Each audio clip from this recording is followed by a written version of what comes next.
श्री राम श्री राम श्री राम। परम पूज्य बाबा जी महाराज की जय। परम पूज्य गुरु जी महाराज की जय। परम पूज्य भाऊ साहेब ग्रामस्थ महाराज की जय। परम पूज्य ब्रह्मचारी महाराज की जय। सभी संतन की जय। सनातन धर्म की जय। श्री राम जय जय राम।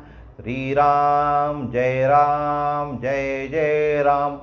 श्री राम जय जय राम। बंधुओं, हम में से कौन ऐसा होगा जो पाप नहीं करता, हमेशा पुण्य कर्म ही करता है? या ऐसा कौन होगा जिसके हाथ से महापाप भी नहीं होता हो? महापाप होता है ना हमारे हाथ से, महापाप भी होता है हमारे हाथ से। पाप कर्म तो हम रोज ही करते और हमारे हाथ से महापाप भी होता है। महापाप बहुत से कारणों से होता है। एक कारण मैं आपको बताता हूँ। जैसा किसी के यहाँ सत्यनारायण भगवान की पूजा का आयोजन किया है और उस पूजा में हमको बुलाया है, लेकिन हम प्रसाद ग्रहण करने के लिए सत्यनारायण भगवान का जाते नहीं है, तो यह महापाप की श्रेणी में आता है। अगर कोई आपको सत्यनारायण भगवान का प्रसाद लेने के लिए घर में बुलाता है, किसी के यहाँ आयोजन हुआ है सत्यनारायण भगवान की पूजा का और उन्होंने आपको प्रसाद लेने के लिए बुलाया है, तो आपको प्रसाद ग्रहण करने के लिए उनके यहाँ जरूर जाना चाहिए। चाहे वो आपका दुश्मन हो तो भी आपको प्रसाद ग्रहण करने उनके यहाँ जाना चाहिए, नहीं तो यह महापाप की श्रेणी में आता है। तो ऐसे कितने महापाप हम रोज करते होंगे? पाप तो हम करते ही हैं, ऐसे कितने महापाप भी करते होंगे। तो इन पाप और महापापों का नाश करने के लिए, इनको जलाने के लिए राम रक्षा स्तोत्र बोलना चाहिए। और यह राम रक्षा स्तोत्र खुद कहता है। राम रक्षा का एक स्तोत्र के अंदर में एक श्लोक है, वह श्लोक बताता है कि राम रक्षा बोलने से इन महापापों का नाश कैसे होता है, या ये हमारे जो पाप कर्म है वह कैसे जल जाते। तो श्लोक क्या है? चरितं रघुनाथस्य शतकोटि प्रविस्तरम् एकैकमक्षरं पुंसां महापातकनाशनम्। क्या है श्लोक? चरितं रघुनाथस्य शतकोटि प्रविस्तरम् एकैकमक्षरं पुंसां महापातकनाशनम्। यह राम रक्षा का पहला श्लोक है। जब भी आप राम रक्षा खोलोगे आप देखोगे पहला श्लोक, इसके सामने में 1 नंबर लिखा होगा, तो ये पहला श्लोक ही हमें बताता है। ठीक है। श्री प्रभु रामचंद्र के अवतार होने से पहले ऋषि वाल्मीकि ने 100 करोड़ श्लोकों की रचना कर रामायण ग्रंथ लिखा था, या रामायण का वर्णन किया था। और भगवान राम ने उसे साकार करने के लिए, जैसा महर्षि वाल्मीकि ने लिखा हुआ था रामायण ग्रंथ के अंदर में, उसे साकार करने के लिए उसी के अनुसार कार्य किया, उसी के अनुसार संसार के अंदर में जो भी काम किए, जैसे ग्रंथ के अंदर लिखे थे वैसे ही कार्य किए, उसी के अनुसार उन्होंने वर्तन भी किया। अब रघुनाथ के बारे में यदि सैकड़ों पद्य भी रचे जाए, यानी भगवान श्री राम के बारे में यदि सैकड़ों लाखों करोड़ों अरबों भी पद्य रचा जाए तो भी वह कम पड़ जाएंगे, क्योंकि उनकी जीवनी इतनी विशाल है। उनकी जो जीवनी है प्रभु श्री राम की बहुत विशाल है। फिर भी 100 करोड़ श्लोकों के प्रत्येक अक्षर में इतनी शक्ति है कि उन अक्षरों को बोलने वाला चाहे कितना भी बड़ा पापी क्यों न हो, उसका पाप भी नष्ट हो जाता है और महापाप भी नष्ट हो जाता है। जो 100 करोड़ की रचना की थी वाल्मीकि ऋषि ने, वो जो 100 करोड़ के जो बात करूँ श्लोक है, उनके अंदर में जो अक्षर है, श्लोकों के अंदर में जो अक्षर है, श्लोकों के अंदर में जो शब्द है, उन शब्दों के अंदर में इतनी शक्ति है, उन अक्षरों के अंदर में इतनी शक्ति है कि जब भी हम उन अक्षरों को बोलते हैं तो कितना भी बड़ा पापी क्यों न हो, कितना भी बड़ा पापी क्यों न हो, कितने भी उसने पाप किए क्यों न हो, कितने भी महापाप क्यों न उसने किए हो, वो सभी के सब नष्ट हो जाते हैं। तो श्री राम की जीवनी के प्रत्येक अक्षर में ऐसी अपार शक्ति है। जो प्रभु राम की जीवनी है, ये जो हमारे पास रामचरितमानस है ना, ये जो रामचरितमानस, ये प्रभु श्री राम की जीवनी है और इसके अंदर में लिखा हुआ प्रत्येक अक्षर में अपार शक्ति है। ये कैसी है ना, इसके लिए कथा भी मैं आपको बताने वाला हूँ। कथा सुनना तो आपको समझ में आ जाएगा। अब आप लोगों के मन में एक सवाल और उठाऊंगा रामायण जो महाकाव्य है, जो मेरे सामने रामायण लिखा रखा हुआ है, जो महाकाव्य है जिसकी रचना वाल्मीकि जी ने की थी, उस महाकाव्य में सिर्फ 24,000 श्लोक है। अगर आप महर्षि वाल्मीकि का रामायण देखेंगे, उसको खोलोगे तो उसके अंदर जो श्लोकों की संख्या आपको मिलेंगी वो 24,000 है। तो 100 करोड़ श्लोकों की रचना कैसे की और कब की? मैंने बोला ना आपको कि महर्षि वाल्मीकि ने 100 करोड़ श्लोकों की रचना की, तो कब की, कैसे की? अभी मैंने अपने मन से तो नहीं बताया, यह हमारे राम रक्षा में लिखा हुआ है, चरितम रघुनाथस्य शतकोटि प्रविस्तरम। कहाँ लिखा हुआ है? राम रक्षा के अंदर ही तो लिखा हुआ है ना। तो 100 करोड़ श्लोकों की रचना कैसे की और कब की?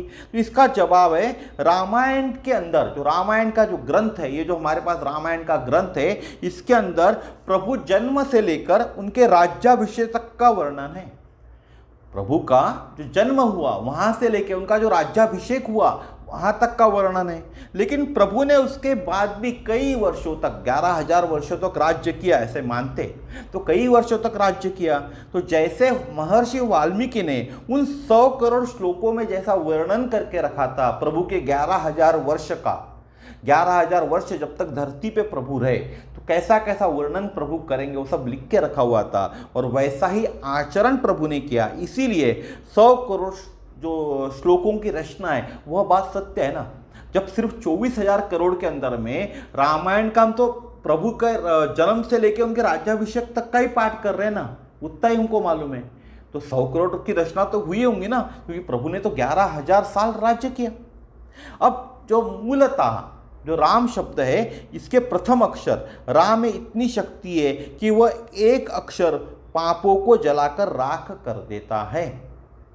आपके महापाप या पाप कैसे नष्ट होते? आपके कहने का अर्थ यहाँ मेरे भी, मैं भी रोज पाप करता हूँ, मैं भी, मेरे हाथ से भी महापाप होते, तो ये नष्ट कैसे होते?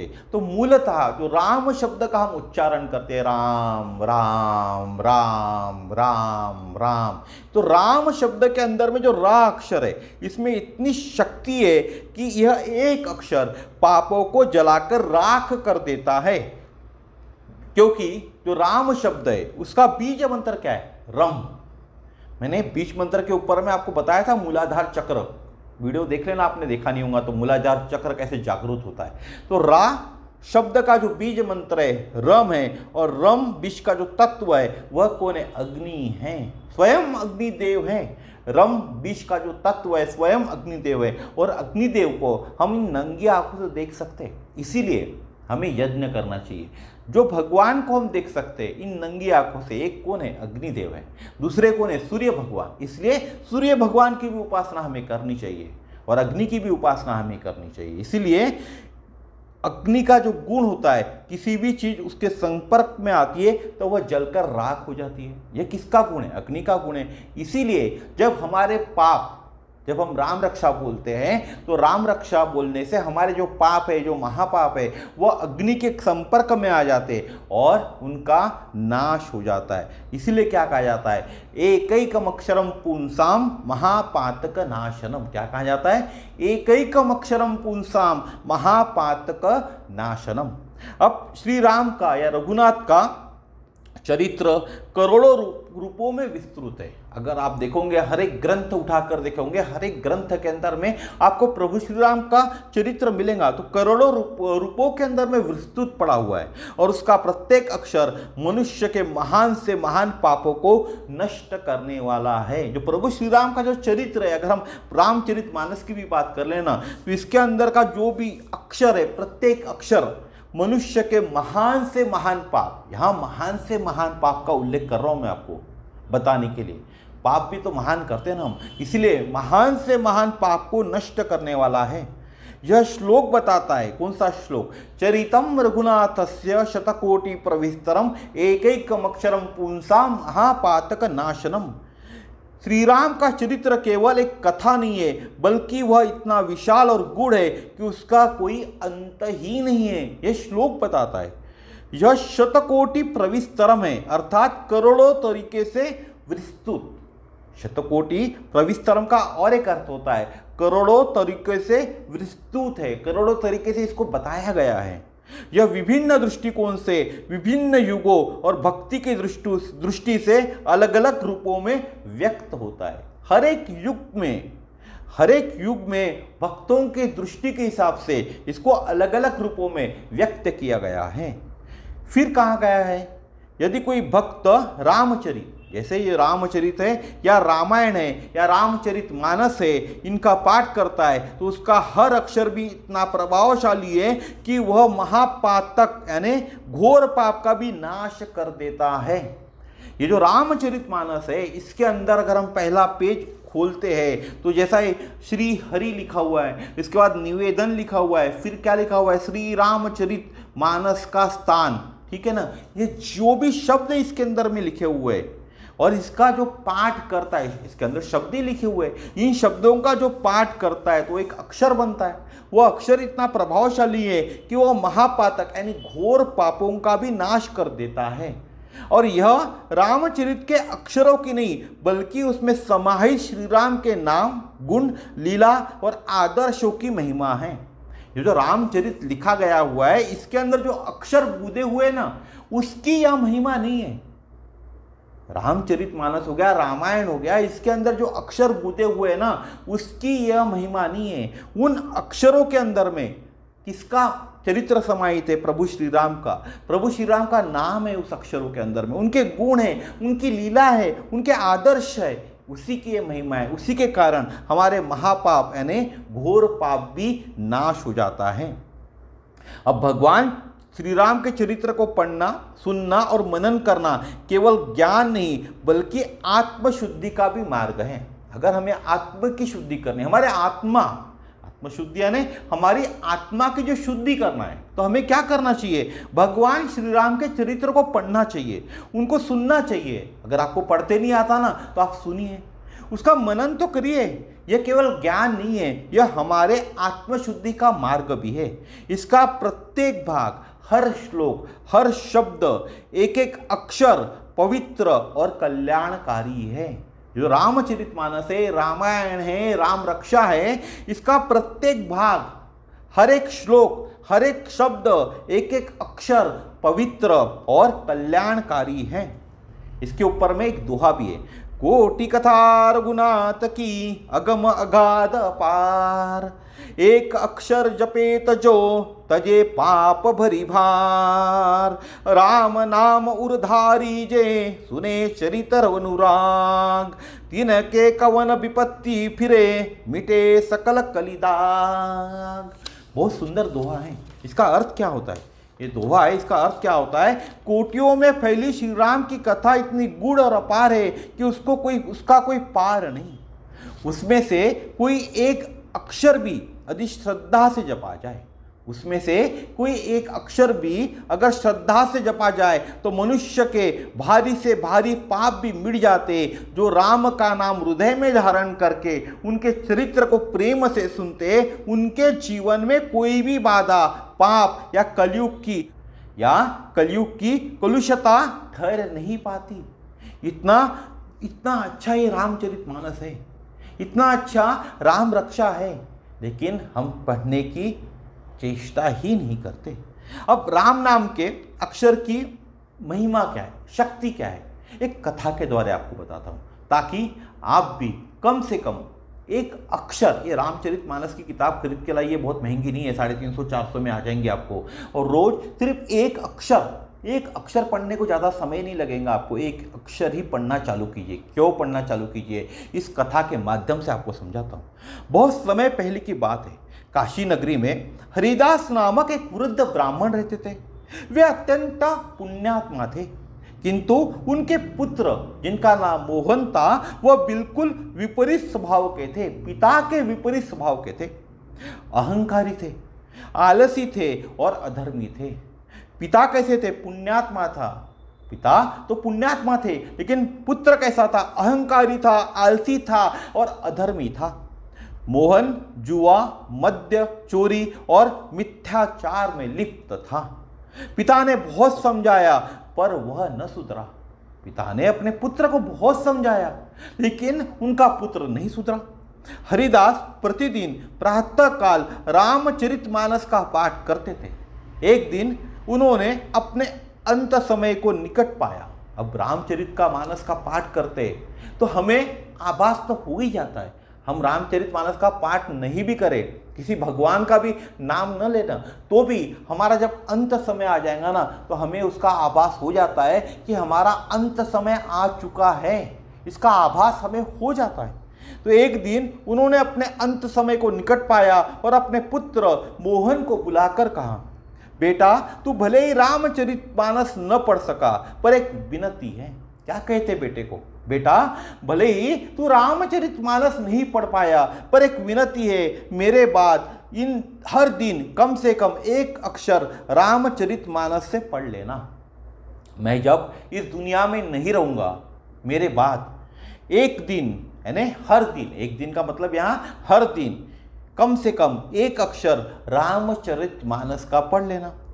मोहन ने पिता की यह बात मान ली और मन में यह सोचकर कि अक्षर भर पढ़ने से क्या होगा। पिता की बात मोहन ने मान ली और मन में क्या सोचा, अक्षर भर पढ़ने से क्या होगा।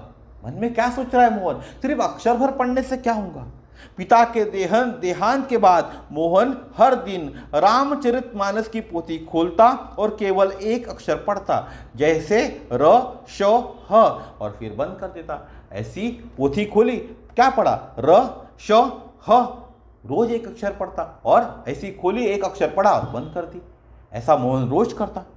पर अद्भुत बात यह हुई कि कुछ ही दिनों में उसके मन में एक अजीब शांति उतरने लगी। रोज एक अक्षर पढ़ने से अद्भुत बात मोहन के जीवन में हो गई। उसके मन के अंदर में शांति उतरने लगी। पहले उसे जो काम आनंद देते थे वह अब उसे बोझ लगने लगे।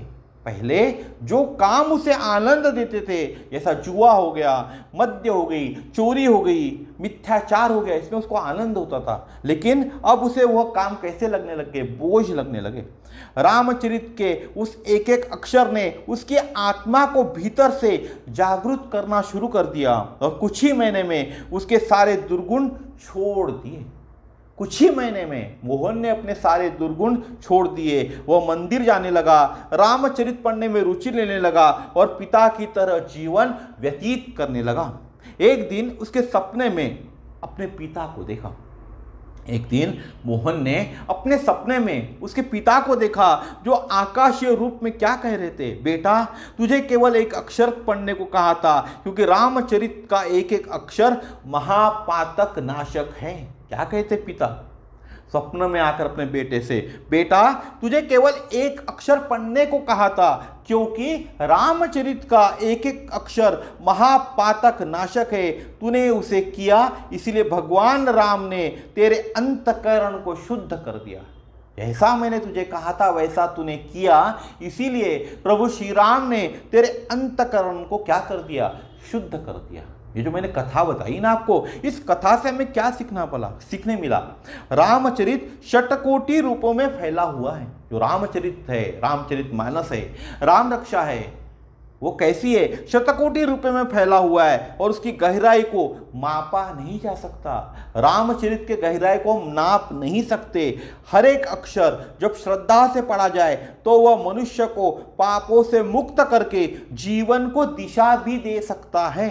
यह कथा यह भी बताती है कि बड़े बड़े उपदेशों से नहीं, बल्कि छोटे छोटे लेकिन नियमित प्रयासों से हृदय परिवर्तन होता है। यह कथा क्या बताती है, बड़े बड़े उपदेशों से नहीं, हमें उपदेश नहीं देना है किसी को, लेकिन छोटे छोटे नियमित जो प्रयास हम करेंगे ना, उससे भी हमारे हृदय में परिवर्तन होता है। तो रामचरितमानस आज कितने लोगों के घर में है। सबसे पहले सवाल तो यह मेरे मन में आया कि आज रामचरितमानस कितने लोगों के घर में, और कितने लोगों के घर के अंदर में यह जो किताब समझकर एक रद्दी में डली हुई है, रद्दी में पड़ी हुई है। ये तो ग्रंथ है, ऐसा ग्रंथ है कि जिसका एक एक अक्षर हमारे पापों को नष्ट कर सकता है। इसे हमें रोज पढ़ना चाहिए। एक लाइन पढ़े आप रोज, एक अक्षर पढ़े, समय नहीं है आपके पास, एक अक्षर पढ़े।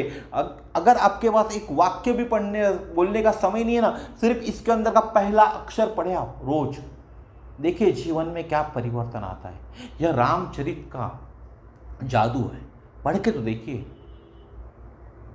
राम नाम का जो जादू है ना, एक बार इससे प्रेम हो गया ना आपको, तो दुनिया में और किसी चीज से आप प्रेम नहीं करोगे।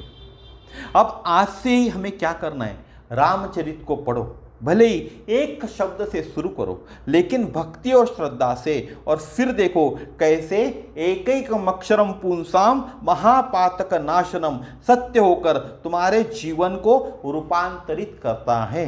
या पुंसा का मतलब क्या है? पुंसाम का मतलब है पुरुषों और प्राणियों के लिए।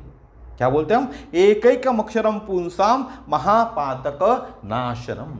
तो आज हम प्रभु श्री राम की आरती भी करते हैं। ठीक है, इसके लिए मैंने मोबाइल खोला हो क्योंकि मोबाइल के अंदर ही रखा हूँ मैंने आरती, और लगा तो मैं स्क्रीनशॉट इसमें अटैच कर दूंगा वैसे। ठीक है, श्री राम जय राम, श्री राम जय जय राम।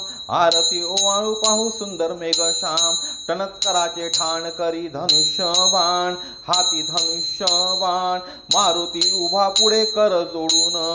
राम श्री राम जय जय राम, राम श्री राम जय जय राम। आरती ओवाळू पाहू सुंदर मेघ श्याम, भरत शत्रुघ्न बाई सौर्या ढाळीती, देवा सौर्या ढाळीती, सिंहासनी आरूढले जानकी पती। राम श्री राम जय जय राम, राम श्री राम जय जय राम। आरती ओवाळू पाहू सुंदर मेघ श्याम, रत्नदणित माणिक वर्णू काय मुगुटी, स्वर्गातून देव पुष्पवृष्टी करीती, स्वर्गातून देव पुष्पवृष्टी करीती। राम श्री राम जय जय राम। आरती ओवाळू पाहू सुंदर मेघ श्याम, विष्णुदास नाम म्हणे मागणी हेची, विष्णुदास नाम म्हणे मागणे हेची, अखंडित सेवा घडो राम चरणाची। राम श्री राम जय जय राम।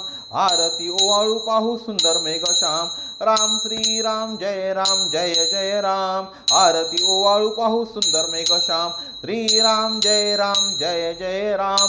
आरती ओवाळू पाहू सुंदर मेघ श्याम। तो बंधुओं, आज का वीडियो यहीं तक था। कल फिर मिलेंगे एक नए वीडियो में नए विषय के साथ। जय श्री राम।